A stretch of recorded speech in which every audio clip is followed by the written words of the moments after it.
बिस्मिल्लाहिर्रहमानिर्रहीम। तमाम देखने वाले स्टूडेंट्स को प्रोफेसर इकबाल हैदर भट्टी का सलाम। My sweety and cutie boys, as you know that we are discussing chapter number 4 of intermediate part 1 और हम उसकी पहली 4 एक्सरसाइज को ख़त्म कर चुके हैं, फिनिश, खल्लास। और अब हम एक्सरसाइज 4.5 की तरफ मूव कर रहे हैं। लेकिन एक्सरसाइज 4.5 की तरफ पहुंचने से पहले कुछ छोटी छोटी रुकावटें हैं जिनको अबूर करना बड़ा ज़रूरी है। उसके अंदर पॉलिनोमियल फंक्शन क्या होता है, रिमाइंडर थ्योरम क्या है, फैक्टर थ्योरम क्या है, इसके बारे में जानकारी बड़ी ज़रूरी है। तो माय डियर स्टूडेंट्स, आइए आज के लेक्चर का आगाज़ करते हैं और डिफ़ाइन करते हैं कि पॉलिनोमियल फंक्शन क्या होता है। A polynomial in X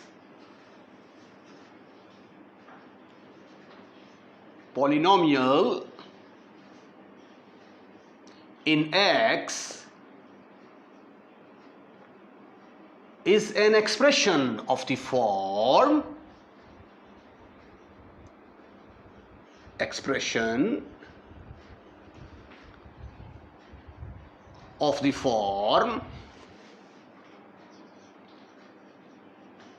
ये देखेंगे ज़रा, ए एन, यहाँ पे x की पावर मैंने n से स्टार्ट ले लिया, फिर a n minus one, x की पावर n माइनस वन, आहिस्ता आहिस्ता इसकी पावर को रिड्यूस करते जाएं, a n minus two, x की power n minus two, plus so on, end पे जाके आएगा a two x square, a1x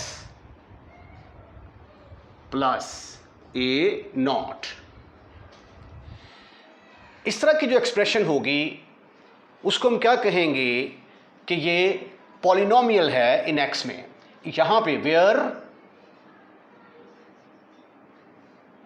a polynomial in x is an expression of the form this, where n is a non-negative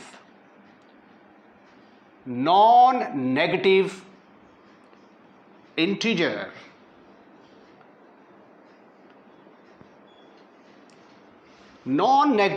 इस चीज को हम जरा discuss करते हैं डिटेल के साथ, ठीक है।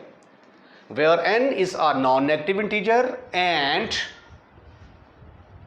ये जो साथ मैंने ए एन माइनस वन ये जो सपोज किए हैं ये कांस्टेंट हैं, a n minus one, a n minus two, so on चलते जाओ, a two, a one, a naught are constant, real numbers हैं, ये कोई रियल नंबर्स। अच्छा, ये तो रियल नंबर हो गए हमारे 1/2, 1/3, 2, 3, 4, कुछ भी हो सकते हैं, ये इंटीजर भी हो सकते हैं, रैशनल नंबर भी हो सकते हैं, राइट। और ये जो सबसे बड़ी पावर होती है, the highest power of n is called as highest power of x is called degree of the polynomial.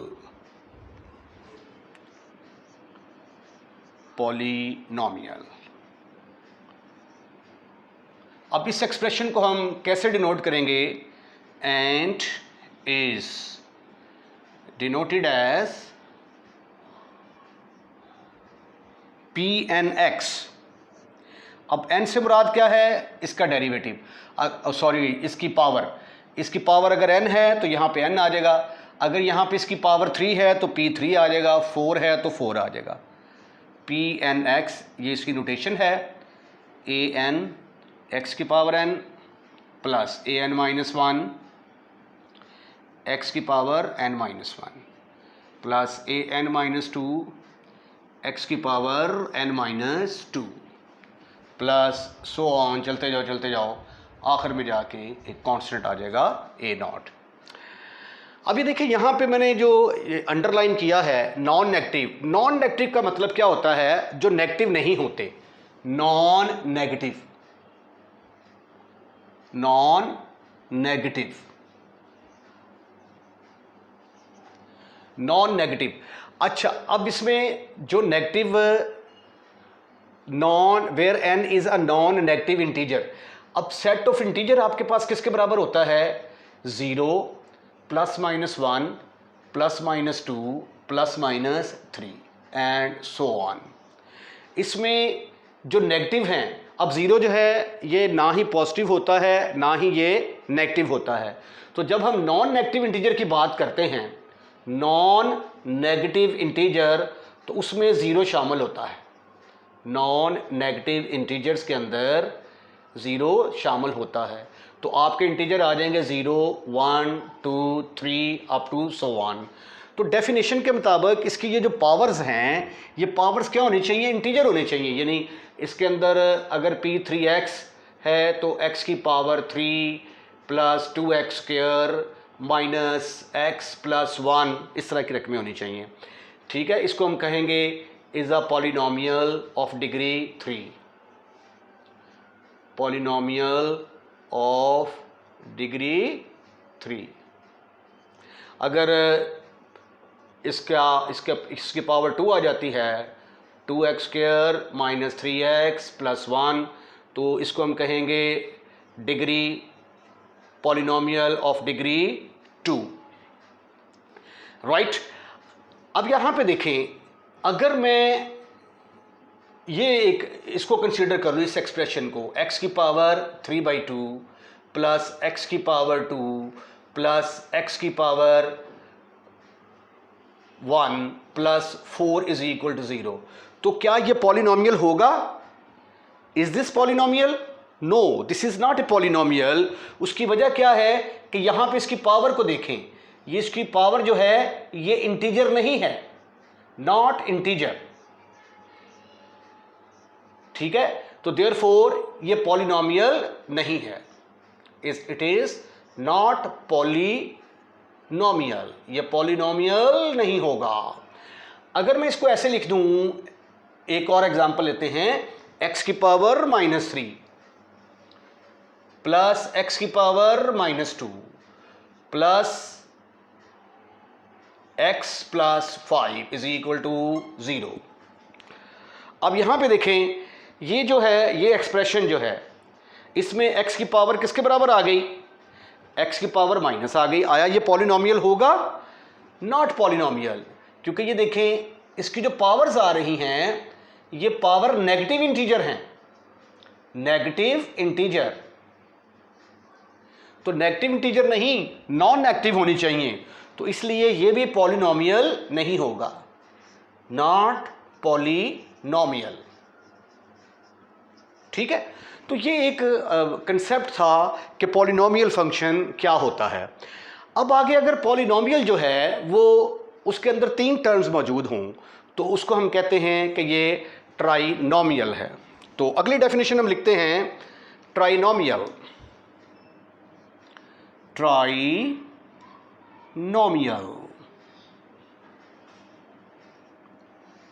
a polynomial consisting of 3 terms, a polynomial consisting of 3 terms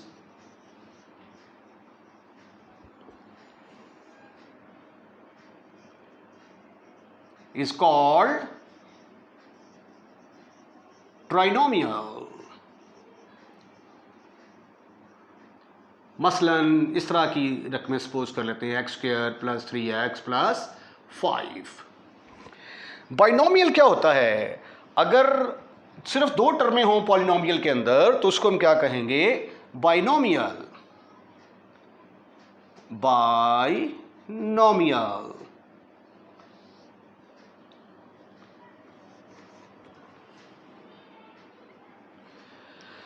A function, a polynomial consisting a polynomial a polynomial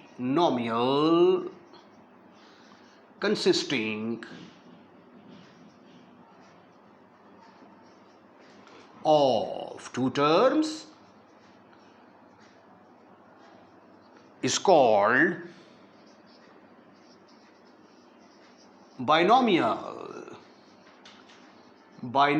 function. ये इसके साथ भी function आएगा, इसके साथ भी function आएगा. Trinomial function, binomial function. Okay. और अगर जो है आपके पास पॉलिनोमियल ऐसा आ जाए जिसके अंदर सिर्फ एक टर्म हो तो उसको हम कहेंगे मोनोमियल. कितना प्यारा नाम है, monomial. Monomial function.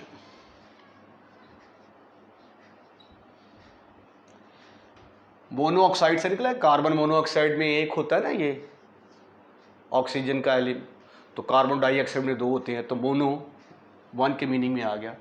Monomial function. A polynomial consisting of one term, a polynomial consisting एक ही term of one term is called monomial.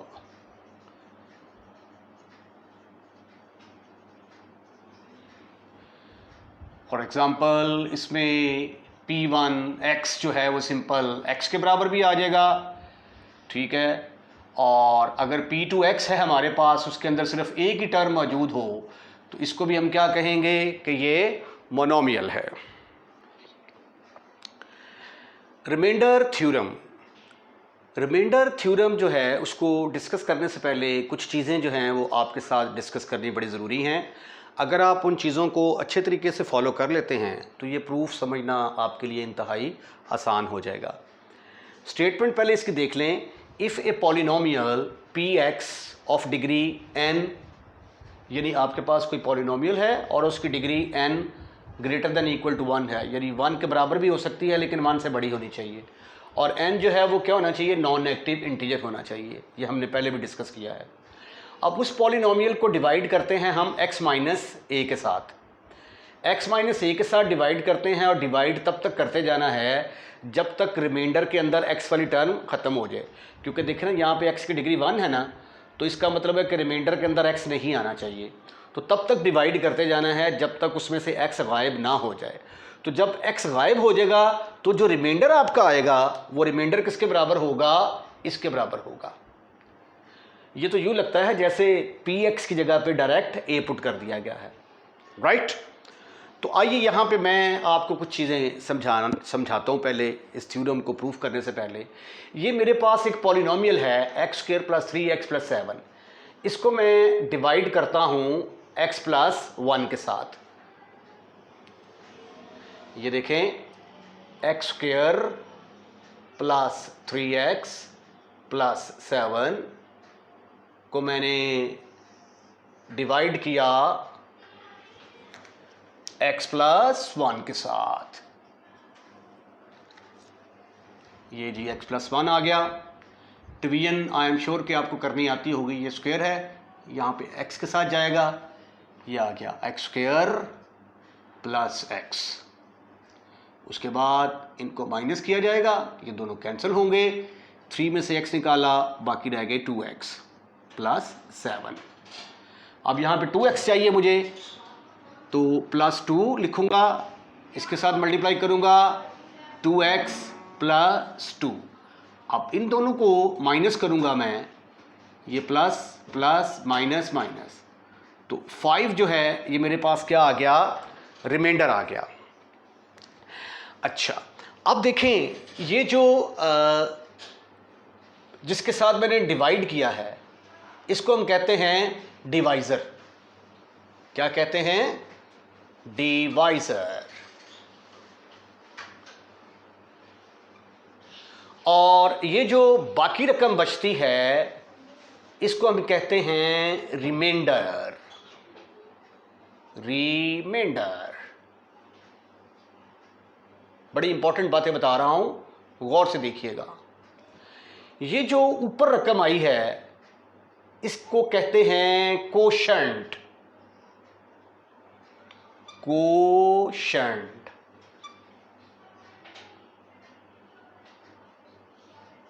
और ये जो रकम जिसको डिवाइड किया मैंने इसका नाम होता है dividend. Dividend.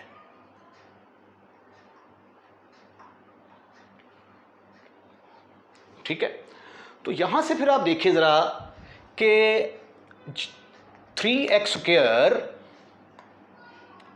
3x square plus simple x square plus 3x plus 7 is equal to x plus 1 into x plus 2 plus 5 इसके बराबर होगा। अगर आप इसको सिंप्लीफाई करेंगे ना, इसको मल्टीप्लाई करते हैं तो ये आ जाता है x square plus 3x plus 2 plus 5, तो x square plus 3x plus 7 ही आ जाता है, राइट। तो दूसरे लफ्ज़ों में ये एक्चुअली किसके बराबर आ गया? 3x square plus 3x plus 7, ये किसके बराबर था? डिवाइडेंड के बराबर था। Dividend. Dividend is equal to, ये x प्लस 1 क्या था? आपका डिवाइजर। डिवाइजर। और x प्लस 2 क्या था? कोशंट।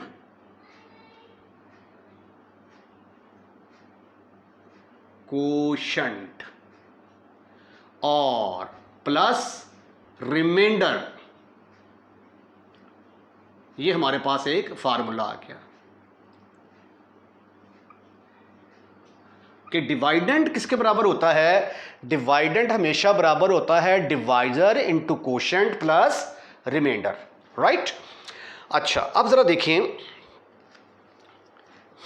मैंने जो है ये जब x प्लस 2 को इस पॉलिनोमियल को जब मैंने x प्लस 1 के साथ डिवाइड किया तो रिमाइंडर आ गया मेरे पास 5।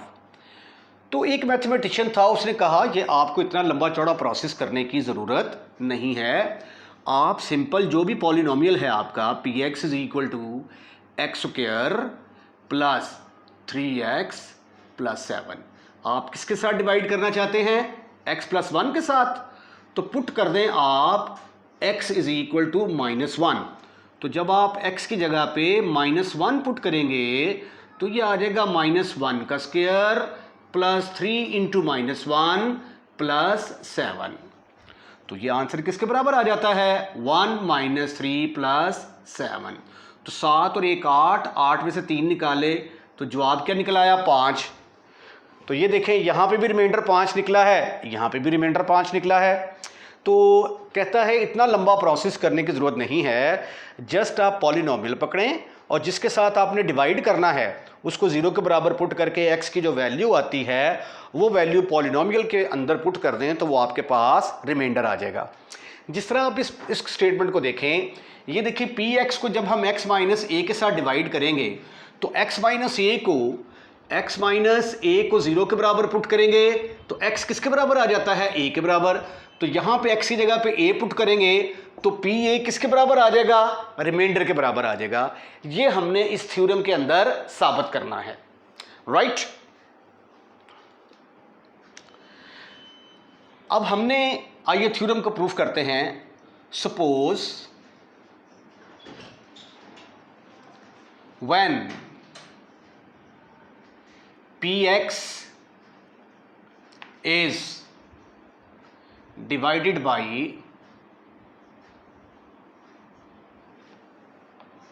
x minus a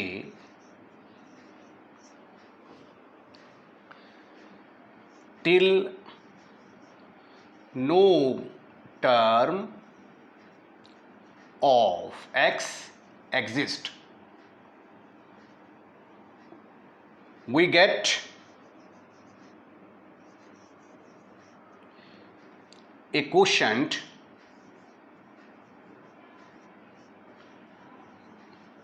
उस क्वोशंट का नाम मैं रख देता हूं QX एंड रिमाइंडर R। जाहिर है जब आप किसी पॉलिनोमियल को डिवाइड करेंगे किसी दूसरे पॉलिनोमियल के साथ तो फिर हमें कोई ना कोई क्वोशंट मिलेगा, कोई ना कोई रिमाइंडर मिलेगा। तो फार्मूला हमारे पास क्या है, dividend is equal to divisor into quotient plus remainder, and we no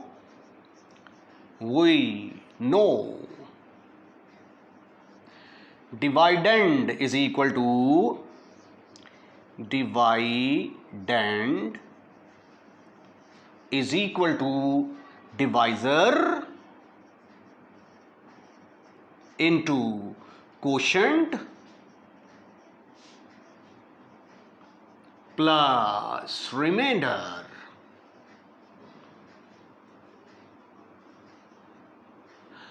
अब ये जो है px, ये यहां पे क्या है, it is playing the role of dividend, क्योंकि हम p को अंदर रखेंगे, px को अंदर रखेंगे और x माइनस ए के साथ डिवाइड करेंगे।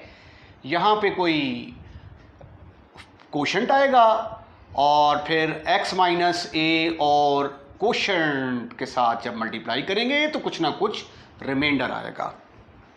तो therefore dividend is equal to px। Divisor क्या है हमारा, हमने डिवाइड किया x माइनस ए के साथ, x माइनस ए। क्वोशंट हमारा क्या है, उसका नाम रखा हमने QX, Q for quotient and R for remainder. ये इसका नाम रख दिया मैंने नंबर 1। अब ये देखें, अब दोबारा चलते हैं हम इस एक्सप्रेशन की तरफ। ये देखें, ये हमारा था डिवाइडेंड, ये हमारा डिवाइजर, क्वोशंट प्लस रिमाइंडर। ये जो है इसको हम कहते हैं आइडेंटिटी। ये क्या है, आइडेंटिटी। आइडेंटिटी और इक्वेशन में क्या फ़र्क होता है कि मसलन ये देखें, x square plus 5x plus 6 is equal to 0। ये सिर्फ x की वैल्यू -2 और -3 पुट करेंगे तो ये इक्वेशन सेटिस्फाइड होगी। इसको हम कहेंगे इक्वेशन या कंडीशनल इक्वेशन कहेंगे, ठीक है। और अगर ये आ जाए sine square x plus cos square x is equal to 1, तो ये x की जगह पे आप 0 पुट करेंगे तो भी left hand side right hand side के बराबर आ जाएगा। 30 पुट करेंगे तो भी, 45 पुट करेंगे तो भी, 60 पुट करेंगे तो भी, कोई भी आप x की वैल्यू पुट करेंगे तो लेफ्ट हैंड साइड का जवाब राइट हैंड साइड के बराबर आ जाएगा। इसलिए इस तरह की जो इक्वेशन होती है उसको हम क्या बोलते हैं, आइडेंटिटी। आइडेंटिटी भी जो ना इक्वेशन की एक टाइप होती है, ठीक है। अब ये एक्चुअली आइडेंटिटी है। इसमें जब आप x की जगह पे 1 पुट करते हैं ना, x की जगह पे 1 पुट किया तो देखो क्या आंसर आता है, 1 plus 3 plus 7 is equal to 1 plus 1, 1 plus 2 plus 5, 7 3 10 और 1 11 इज इक्वल टू 2 और 1 3, 3 को 2 से ज़रब दिया 6, 6 को 5 में जमा किया 11। तो आपने x is equal to 1 put करके देखा तो left hand side right hand side के बराबर आ गई। फिर जब आप x is equal to 2 put करके देखते हैं, x is equal to 2 put करके देखते हैं तो ये क्या आ जाएगा, 4 plus 6 plus 7 is equal to 2 plus 1 into 2 plus 2 plus 5। तो ये आ गया 7 6 13 4 17 इज इक्वल टू 2 जमा 2 4 4 3 12 12 5। तो 17 इज इक्वल टू 17 के बराबर निकल आया। फिर इवन जब आप x इज इक्वल टू 0 भी पुट करते हो ना, x is equal to 0 put करते हो तो ये देखो ये 0 हो जाएगा। तो फिर 7, ये भी ये आ गया 0 और ये आ गया 0, तो 1 इंटू 2, 2 प्लस 5 7, तो भी आंसर लेफ्ट हैंड साइड का राइट हैंड साइड के बराबर आ जाता है। आप कोई भी x की वैल्यू जब पुट करते हैं इसके अंदर, तो हमेशा लेफ्ट हैंड साइड का जवाब और राइट हैंड साइड का जवाब सेम आएगा। और ये क्या थी एक्चुअली, ये एक्चुअली थी dividend into divisor into quotient plus 5 plus remainder. तो ये भी तो वही इक्वेशन है ना। तो इसका मतलब ये हुआ कि this equation is true for all values of x। जिस तरह ये वाली इक्वेशन जो है, इसके अंदर कोई भी हम x की वैल्यू पुट करते हैं तो आंसर हमारा लेफ्ट हैंड साइड का और राइट हैंड साइड का बराबर आता है। इसी तरह इस इक्वेशन में भी कोई भी x की वैल्यू हम पुट करेंगे तो हमारी लेफ्ट हैंड साइड का जवाब राइट हैंड साइड के बराबर आएगा। This equation is true, this equation is true for all values of x। यानी x की कोई भी कीमत आप पुट करेंगे तो ये उसको सेटिस्फाइड करेगी। हम पर्टिकुलरली पुट करते हैं इन पर्टिकुलर पुट, मैं x की जगह पे a पुट कर देता हूं 1 के अंदर, राइट। लो जी, जब मैंने x की जगह पे a पुट किया 1 के अंदर तो ये आ गया PA is equal to a minus a into QA plus remainder आपका r। अब a माइनस a किसके बराबर होगा, 0 के बराबर, इंटू QA प्लस r। अब 0 से मल्टीप्लाई होके ये क्या बनेगा, 0 प्लस r। अरे वाह, तो PA किसके बराबर निकलाया, रिमाइंडर के बराबर निकला। तो यही तो आपने साबित करना था कि रिमाइंडर किसके बराबर होगा, PA के बराबर। Therefore, remainder R is equal to PA। तो माय डियर स्टूडेंट्स, आज के बाद जब हमने रिमाइंडर निकालना हुआ करेगा तो हमें ये लंबा चौड़ा प्रोसीजर नहीं करना पड़ेगा, ठीक है। हम जस्ट क्या किया करेंगे कि जो भी हमारे पास पॉलिनोमियल हुआ करेगा उसके अंदर हम देखा करेंगे कि डिवाइड किसके साथ करना है, x प्लस 1 के साथ। इसको 0 के बराबर पुट करके जो भी x की वैल्यू आएगी वो वैल्यू हम इसके अंदर पुट कर दिया करेंगे तो हमारे पास रिमाइंडर आ जाए करेगा, राइट। तो ये था कि आइडिया कि व्हाट इज रिमाइंडर थ्योरम। और एक बात आपने याद रखनी है कि चूंकि इस थ्योरम का नाम है तो इसलिए ये पेपर के अंदर पता कैसे आएगा, state and prove remainder theorem. तो इसकी स्टेटमेंट जो है ये आपको अच्छे तरीके से याद करनी पड़ेगी। अगर आपको हमारा लेक्चर पसंद आया है तो हमारी वीडियो को लाइक ज़रूर कीजिएगा और अपने दोस्तों में शेयर ज़रूर कीजिएगा। और अगर आपने हमारा चैनल अभी तक सब्सक्राइब नहीं किया तो चैनल सब्सक्राइब करना मत भूलिएगा। अपना ख्याल रखिएगा। अल्लाह हाफिज़।